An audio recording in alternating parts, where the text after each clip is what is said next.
ಆತ್ಮೀಯರೇ, ಶರಣು ಶರಣಾರ್ಥಿ. ವಚನ ಟಿವಿಯು ತಮ್ಮನ್ನು ಈ ಕಾರ್ಯಕ್ರಮಕ್ಕೆ ಹಾರ್ದಿಕವಾಗಿ ಸ್ವಾಗತಿಸುತ್ತದೆ. ಭಕ್ತರಲ್ಲಿ ನೈತಿಕ, ಧಾರ್ಮಿಕ, ಸಾಂಸ್ಕೃತಿಕ ನೆಲೆಗಟ್ಟು ಕುಸಿಯದಂತೆ ಅವರಿಗೆ ಸನ್ಮಾರ್ಗ ತೋರಬೇಕಾದದ್ದು ಸ್ವಾಮಿಗಳ ಕರ್ತವ್ಯ. ಇವತ್ತು ಶರಣ ಪರಂಪರೆಗೆ ಮಸಿ ಬಳಿಯುವ, ವಚನ ಸಾಹಿತ್ಯವನ್ನು ತಿರುಚುವ, ವೈದಿಕಾಚರಣೆಗಳನ್ನು ವಿಜೃಂಭಿಸುವ ಸಂಚು ಪಟ್ಟಭದ್ರದಿಂದ ವ್ಯವಸ್ಥಿತವಾಗಿ ನಡೆಯುತ್ತಿದೆ. ಧರ್ಮದ ಹೆಸರಿನಲ್ಲಿ ಧರ್ಮಬಾಹಿರ ಕೃತ್ಯಗಳು ದಟ್ಟವಾಗುತ್ತಿವೆ. ಇವುಗಳನ್ನು ಬೇರು ಸಮೇತ ಕಿತ್ತೆಸೆಯುವ ಕಾರ್ಯ ಲಿಂಗಾಯತ ಮಠಾಧೀಶರಿಂದಲೇ ನಡೆಯಬೇಕಾಗಿದೆ. ಅದಕ್ಕಾಗಿ 2025 ಜೂನ್ 30ರಂದು ಧಾರವಾಡದ ಆಲೂರು ವೆಂಕಟರಾವ್ ಸಭಾಭವನದಲ್ಲಿ ಲಿಂಗಾಯತ ಮಠಾಧಿಪತಿಗಳ ಸಮಾವೇಶ ಕರೆಯಲಾಗಿತ್ತು.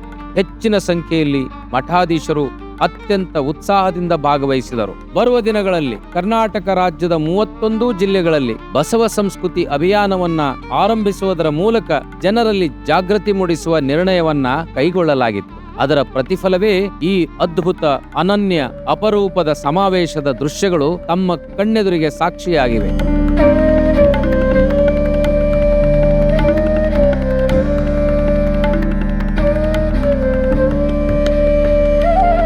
ಬಸವ ಸಂಸ್ಕೃತಿ ಅಭಿಯಾನವನ್ನ ಸೆಪ್ಟೆಂಬರ್ 1ರಿಂದ ಸೆಪ್ಟೆಂಬರ್ 30ರವರೆಗೆ ರಾಜ್ಯದ 31 ಜಿಲ್ಲೆಗಳಲ್ಲಿ ಆಚರಿಸುವ ನಿರ್ಣಯವನ್ನ ಕೈಗೊಳ್ಳಲಾಯಿತು. ಸೆಪ್ಟೆಂಬರ್ 1ರಂದು ವಿಜಯಪುರ ಜಿಲ್ಲೆಯ ಬಸವಣ್ಣನವರ ಜನ್ಮಭೂಮಿ ಬಸವನ ಬಾಗೇವಾಡಿಯಿಂದ ಅಭಿಯಾನಕ್ಕೆ ಚಾಲನೆ ನೀಡುವ ನಿರ್ಣಯ ಕೈಗೊಳ್ಳಲಾಯಿತು.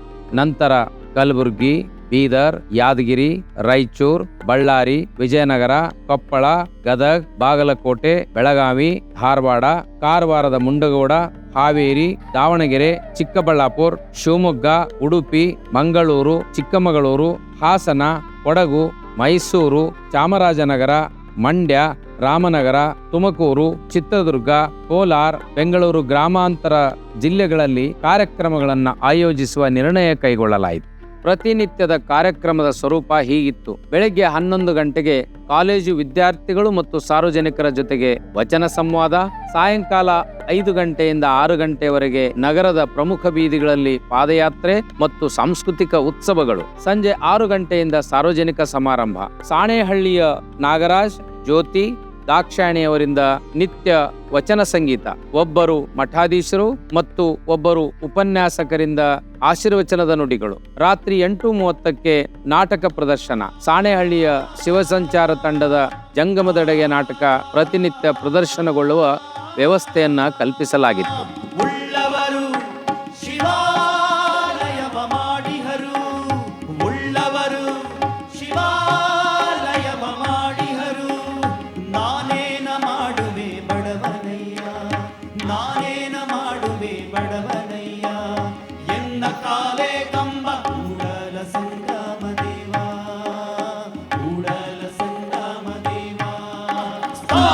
ಕಳಿವುಂಟು ಜಂಗಮ ಕಳಿವಿಲ್ಲ ಕೂಡಲ ಸಂಗಮ ದೇವಾ.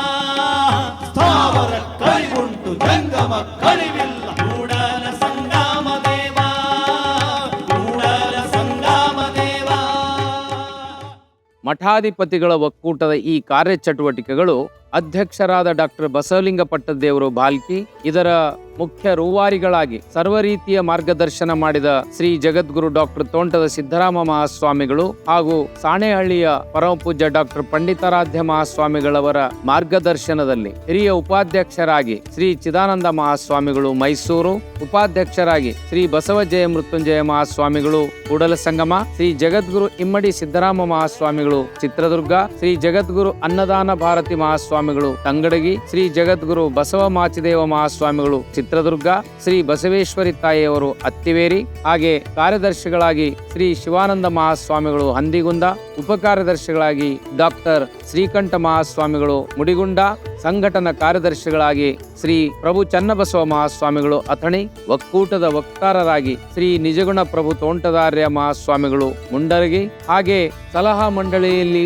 ಇರುವ ಇತರ ಪರಮಪೂಜ್ಯರುಗಳೆಂದರೆ ಪರಮಪೂಜ್ಯ ಜಗದ್ಗುರು ಪಂಚಮ ಶಿವಲಿಂಗೇಶ್ವರ ಮಹಾಸ್ವಾಮಿಗಳು ನಿಡಸೋಸಿ, ಜಗದ್ಗುರು ಡಾಕ್ಟರ್ ಮಹಾಂತ ಶಿವಾಚಾರ್ಯ ಮಹಾಸ್ವಾಮಿಗಳು ಕಲಬುರ್ಗಿ, ಶ್ರೀ ಗುರುಮಹಾಂತ ಸ್ವಾಮಿಗಳು ಇಳಕಲ್, ಶ್ರೀ ಪ್ರಭು ಮಹಾಸ್ವಾಮಿಗಳು ಸಂಡೂರು, ಶ್ರೀ ಕೋರ್ಣೇಶ್ವರ ಮಹಾಸ್ವಾಮಿಗಳು ದುತ್ತರಗಾಂವ್, ಶ್ರೀ ಶರಶ್ಚಂದ್ರ ಮಹಾಸ್ವಾಮಿಗಳು ಮೈಸೂರು, ಶ್ರೀ ಚಂದ್ರಶೇಖರ ಮಹಾಸ್ವಾಮಿಗಳು ಬೆಟ್ಟದಹಳ್ಳಿ, ಶ್ರೀ ಶಿವಾನಂದ ಮಹಾಸ್ವಾಮಿಗಳು ಹುಲಸೂರು. ಈ ಮಠಾಧಿಪತಿಗಳ ಒಕ್ಕೂಟದ ಸಲಹಾ ಮಂಡಳಿಯಲ್ಲಿ ಶ್ರೀ ಮಾತೆ ಗಂಗಾದೇವಿಯವರು ಕೂಡಲ ಸಂಗಮ, ಡಾಕ್ಟರ್ ಅಲ್ಲಮಪ್ರಭು ಮಹಾಸ್ವಾಮಿಗಳು Shri Rudrakshi Math Naganur Belagavi, Shri Goru Channabasappa Bengaluru, Shri S M. Jamadar Bengaluru, doctor C. Somashekhar Bengaluru. ಹೀಗೆ ಅನೇಕ ಮಹನೀಯರು ಹರಗುರು ಚರಮೂರ್ತಿಗಳು ಈ ಸಂಘಟನೆಯ ಜವಾಬ್ದಾರಿ ಮತ್ತು ಮಾರ್ಗದರ್ಶನವನ್ನ ಅತ್ಯಂತ ಸಮರ್ಪಕವಾಗಿ ನಿರೂಪಿಸಿದ್ದು ಯಶಸ್ಸಿಗೆ ಪ್ರಮುಖ ಕಾರಣ.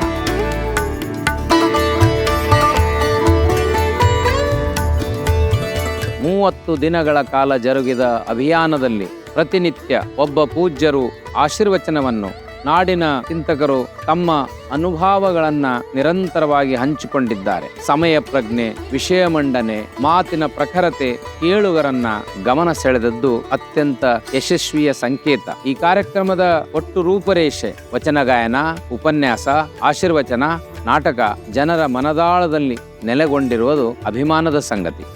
ಮಠಾಧಿಪತಿಗಳ ಒಕ್ಕೂಟದೊಂದಿಗೆ ಕೈಜೋಡಿಸಿದ ಜಾಗತಿಕ ಲಿಂಗಾಯತ ಮಹಾಸಭಾ, ರಾಷ್ಟ್ರೀಯ ಬಸವದಳ, ಬಸವ ಕೇಂದ್ರ, ಬಸವ ಸಮಿತಿ, ಶರಣ ಸಾಹಿತ್ಯ ಪರಿಷತ್ತು, ಕನ್ನಡ ಸಾಹಿತ್ಯ ಪರಿಷತ್ತು, ಇದರೊಂದಿಗೆ ರಾಜ್ಯದ ನಾಡಿನ ಎಲ್ಲ ಬಸವಪರ ಸಂಘಟನೆಗಳು ಕೈ ಜೋಡಿಸಿ ಸಮಾವೇಶದಲ್ಲಿ ಕಾಲೇಜು ವಿದ್ಯಾರ್ಥಿಗಳು, ಯುವಕರು, ಯುವತಿಯರು, ಶರಣೆಯರು ಅತ್ಯಂತ ಉತ್ಸಾಹದಿಂದ ಸಾವಿರಾರು ಸಂಖ್ಯೆಯಲ್ಲಿ ಭಾಗವಹಿಸಿ ಬಸವ ಸಂಸ್ಕೃತಿ ಅಭಿಯಾನವನ್ನ ಅತ್ಯಂತ ಯಶಸ್ವಿಗೊಳಿಸಿದ್ದಾರೆ. 30 ದಿನಗಳ ಕಾರ್ಯಕ್ರಮವನ್ನ ಯಶಸ್ವಿಗೊಳಿಸಿ ಇಂದು ನಾವು ನೀವೆಲ್ಲ ಬೆಂಗಳೂರಿನಲ್ಲಿ ಜರುಗುವ ಸಮಾರೋಪದ ಸಮಾರಂಭದಲ್ಲಿ ಸೇರಿಕೊಂಡಿದ್ದೇವೆ. ಈ ಸಮಾರೋಪ ಸಮಾರಂಭ ಇಡೀ ನಾಡಿಗೆ ಒಂದು ಹೊಸ ಸಂದೇಶವನ್ನ, ಬಸವ ಪ್ರಜ್ಞೆಯನ್ನು ಪಸರಿಸುವ ಮಹತ್ ಸಂಕಲ್ಪದ ಸಮಾವೇಶವಾಗಲಿದೆ. ಶರಣು ಶರಣಾರ್ಥಿ.